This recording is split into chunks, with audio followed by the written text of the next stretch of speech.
बिस्मिल्लाहिर्रहमानिर्रहीम, अस्सलाम वालेकुम। मैं असदुल्ला खान हूँ। शहबाज शरीफ साहब और उनकी कानूनी टीम ने एक बड़ी ज़बरदस्त चाल चली है अदालत के साथ। एक नई दरख्वास्त लेकर वो अदालत के पास गए हैं और कहते हैं कि हमने जो पिछली दरख्वास्त दायर की थी जिसमें हमने कहा था कि अदालत अपने 7 मई के फैसले पर अमल दरामद कराए, अब उस दरख्वास्त को ना सुना जाए, हम उसको वापस लेना चाहते हैं।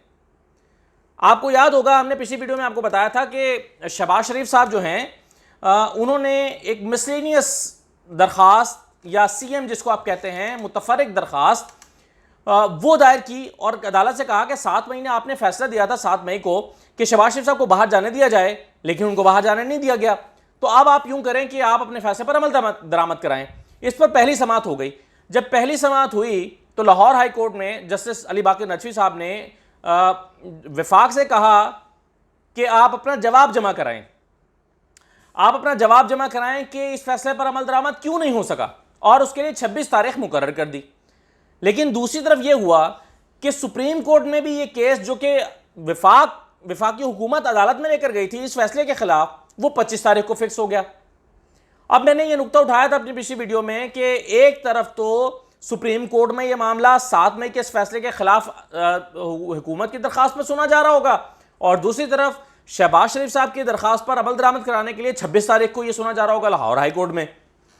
तो अब आप समझिए, यूं ये समझने की बात यह है कि शहबाज शरीफ साहब ने लाहौर हाई कोर्ट से अपनी दरख्वास्त क्यों वापस ले ली है। बज़ाहिर तो उस दरख्वास्त में कहा गया है कि जी हमारा नाम उस वक्त ECL में नहीं था, अब हमारा नाम चूंकि ECL में आ चुका है तो हम ECL के लिए जो मुतल्लिका फोरम है उसके पास जाना चाहते हैं, इसलिए वापस कर दें। लेकिन इसकी इंटरप्रिटेशन एक और है इस अमल की, इस कदम की, कि ये कदम क्यों उठाया गया है। देखिए, इसको समझना बहुत ज़रूरी है और फिर मैं आपको ये भी बताऊंगा कि अब होगा क्या। देखिए, 25 तारीख को सुप्रीम कोर्ट में समाअत थी और शहबाज शरीफ साहब की लीगल टीम को और उनको ये खतरा था कि अगर इस पर कोई नोटिस हो जाता है और कोई इस तरह का एडवर्स ऑर्डर आ जाता है जिसमें सुप्रीम कोर्ट ये कहती है कि जनाब ट्रायल कोर्ट के सुने बगैर आप एक मुल्जिम को बाहर कैसे जाने दे सकते हैं, यह नुकता उठाया गया उस दरख्वास्त में जो हुकूमत ने दायर की है।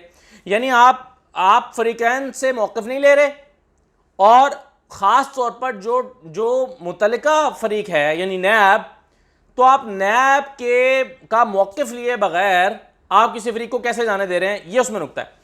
और अगर सुप्रीम कोर्ट इस पर मोहर लगा देती है और एक एडवर्स ऑर्डर जारी कर देती है और इस तरह का फैसला आ जाता है कि जनाब अगर किसी मुल्जिम को बाहर जाना है तो जिस फोरम पर उसके केसेस हैं उसको सुने बगैर नहीं हो सकता, तो ये एक ऐसा प्रेसिडेंट सेट हो जाता जिसमें आने वाले वक्तों में शहबाज शरीफ साहब के लिए बहुत प्रॉब्लम्स पैदा होते, क्योंकि उनके मुख्तलिफ कोर्ट्स में केसेस चल रहे हैं। अब जिस कोर्ट में केस चल रहा है उसका मौक़िफ़ लिए बगैर अगर ये बाहर नहीं जा सकते तो इनका बाहर जाना बड़ा मुश्किल हो जाएगा। तो ये फोर्स ही किया शहबाज शरीफ साहब के वकला ने और उनको मशवरा दिया कि हमारे लिए बेहतर यह है कि हम ये दरख्वास्त वापस ले लें, ताकि सुप्रीम कोर्ट में जाकर फिर हम ये कह दें कि जनाब ये दरख्वास्त हम वापस ले चुके हैं, ये फैसला ही वापस हो चुका है, और इस तरह से सुप्रीम कोर्ट में जो है ये मामला इनफ्रक्चुअस हो जाए। अब आपको मैंने इंटेंशन तो बता दी कि क्या मामला है, किस वजह से ये चाहते हैं। अब इसमें होगा क्या, रास्ता क्या है, कानूनी तरीका क्या है। कानूनी तरीका इसमें यह है कि अब ये केस फिक्स हो गया हेयरिंग के लिए 24 को, कल को ये केस सुना जाएगा। अली बाकर नदवी साहब इसको सुनेंगे। किसको, ये जो नई दरखास्त आई है, क्या कि शहबाज शरीफ साहब ये कह रहे हैं कि जनाब हम चाहते हैं कि हमने ये जो दरख्वास्त दायर की थी कि आप अपने हुक्म पर अमल दरामद कराएं, ये वापस हो जाए और हम इसको मजीद इसकी हेयरिंग नहीं चाहते। फिर सवाल उठेगा क्यों, तो ये उनको साबित करना पड़ेगा। 99% केसेस में ये होता है कि जब कोई शख्स अपनी दरख्वास्त वापस लेकर इस्तदा कर देता है कि जनाब मैं इसकी मजीद हेयरिंग नहीं चाहता, तो वो केस खत्म हो जाता है। लेकिन 1% चांसेस ये भी होते हैं कि अदालत ये कहे कि आपने हमारा वक्त ज़ाया किया है, आप अदालत में आए हैं, तो आप साबित कीजिए कि आप क्यों उसको वापस लेना चाहते हैं, और इस पर फिर दलाइल होते हैं। और फिर सिर्फ उसके नहीं होते कि जिसने दरख्वास्त दी होती है, बल्कि उसके भी होते हैं जो दूसरा फरीक होता है। जी, ये इंपॉर्टेंट नुकता है। अब मैं आपको दे रहा हूं खबर। अब खबर ले लीजिए। खबर अब यह है कि इसमें जो वफाक है वो इसके खिलाफ जा रहा है कल अदालत में, और इस पर जो सरकारी मौक़िफ़ होगा वो ये होगा कि जनाब नहीं, अब ये वापस नहीं होना चाहिए। अब आप इसको सुने, अब आप पूरी इसकी समाअत करें।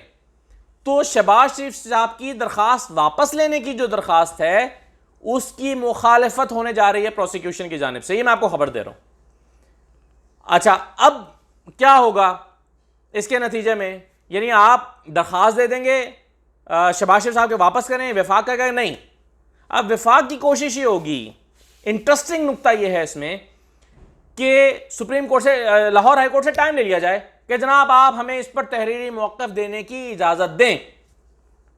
अब अगर 25 तारीख गुजर जाती है जबकि सुप्रीम कोर्ट का मामला है और सुप्रीम कोर्ट उस पर कोई ऑर्डर जारी कर देता है तो शहबाज शरीफ साहब की ये जो दरखास्त है ये बेमानी हो जाएगी। यानी जिसमें वो दरखास्त वापस लेने की बात कर रहे हैं, अगर ये दरखास्त सुप्रीम कोर्ट की समाअत के बाद सुनी जाती है तो फिर ये कहानी शहबाज शरीफ साहब की खत्म हो जाएगी।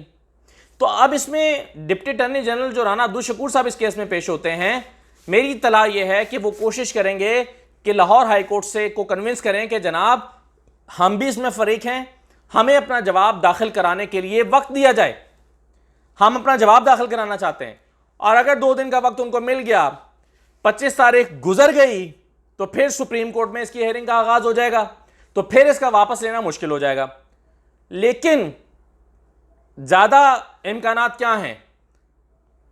अगर शहबाज शरीफ साहब की दरखास्त वापस लेने की दरखास्त मंजूर हो जाती है और लाहौर हाई कोर्ट यानी जस्टिस अली बाकर नकवी साहब अपने 7 मई के ऑर्डर को वापस ले लेते हैं, तो सुप्रीम कोर्ट में जो दरखास्त गई हुई है वो इनफ्रक्शस हो जाएगी, क्योंकि वहां पर जाकर फिर ये दलील दी जाएगी कि जनाब जिस ऑर्डर की अपील में आप ये सुन रहे हैं वो ऑर्डर ही खत्म हो चुका है, तो जब वो ऑर्डर ही नहीं है तो आप क्या सुन रहे हैं? तो सुप्रीम कोर्ट में जाने वाली जो हुकूमत की दरखास्त और उसके सख्त तरीन निकात हैं, उससे घबराकर और उससे डर के शहबाज शरीफ साहब और उनकी कानूनी टीम ने यही बेहतर समझा कि कोई ऐसा सख्त ऑर्डर वहां से ना आ जाए जो आइंदा हमारे लिए मुश्किलात का बायस बने। उससे बेहतर यह है कि आप इस दरखास्त को वापस ले लें। और अब जो इसमें इम्कानात हैं कि अगर ये 24 तारीख को यानी कल लाहौर हाई कोर्ट अपना 7 मई का फैसला वापस ले लेती है, तो फिर सुप्रीम कोर्ट में जो 25 तारीख को होना है उसकी हैसियत नहीं रहेगी, वो बेसूद हो जाएगा, बेसमर हो जाएगा, इनफ्रक्चर्स जैसे आप कहते हैं वो हो जाएगा।